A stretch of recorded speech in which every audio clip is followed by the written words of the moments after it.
Mukha siyang masarap. Amoy masarap.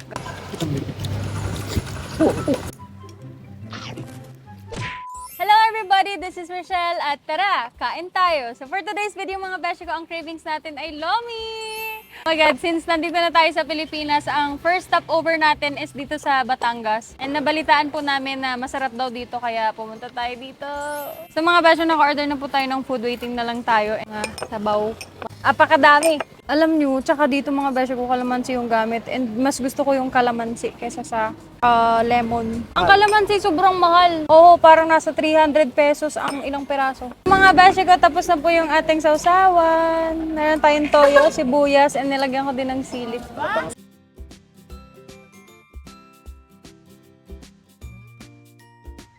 Mga beshi ko, ito po yung jumbo na lomi, double toppings. Meron siyang chicharon, kikiam. Then mga beshi ko, meron din po silang special na lechon lomi.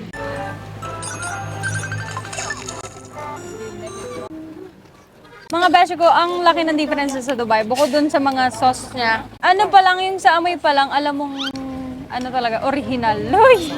Mukha siyang masarap, amoy masarap. Mga beshi ko, tsaka iba yung pansit nila dito, pang lomi talaga siya. Lucas, ang likod naman ng baby na yan! Uy! First bite! Alam nyo, ilang years ko bago nakain? 1 year and 3 months. Kasi bago ako umalis dito, alam ko kasi na mamimiss ko to, kaya lumamon muna ako bago ako umalis. Yan. Egg. Si Lucas, sasupan mo na. Kaya kumain ka muna. Uy, namiss ko to. Namiss ko to. Ito talaga yung literal lomi. Second bite. Chop. Try natin to lechon. Lechon.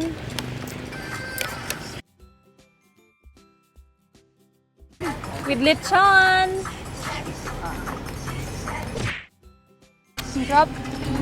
Sobrang lasa ng sauce niya. Alam niyo yun, ito yung lasa na hinahanap ko na nasa Dubai wala. Tapos yung sauce niya, sobrang hindi siya malabnaw. Dikit-dikit yung sauce niya.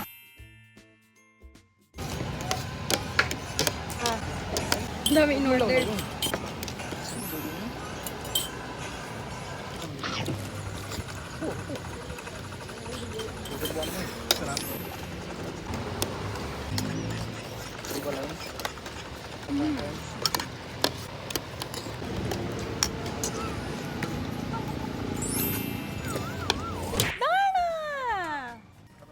Kain.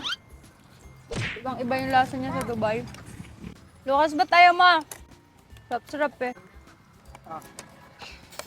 Sa mga beshi, meron din po tayo ditong chami. A few inches later. Sa mga beshi ko, may naiwan pa tayong food, may mga natira. Siyempre, since hindi nga alam ni mother na tayo ay umuwi, eh di dadalhan natin ng pasalubong. Yes! Tapos na po yung ating lomi na takeaway na po natin. Grabe, sobrang busog mga beshi ko. Ang sarap-sarap pala talaga ng lomi dito. Sobrang sulit. Iba talaga ang Batangas lomi. So ngayon mga beshi ko, since alam nyo may kalayuan talaga yung bahay namin from Batangas. Pero carry lang, basta iinit na lang natin. Ang sarap kasi. So mga beshi ko, may nakita po tayong buko juice. Sa tabing daan. Puntahan natin. Hello po. Magkano po ang buko juice? 10 lang po. Wala po kayong yung buong buko? Sarap. Salamat po. Pantawid uhaw pag nasa biyahe ka. Ganun. Salamat po. Ala, tingnan ko ng pera ko. Nalibaw ko sa pera. Isang taon lang naman ako tuwan. Di, 40 na to. 40 pesos na to. Sa mga beshi ko, naglomi lang po talaga tayo. Tapos ngayon, uuwi na po tayo ng Mindoro. Yes! And that's it for today's video, guys. Thank you so much for watching. Until the next episode of Tara, kain tayo. Bye!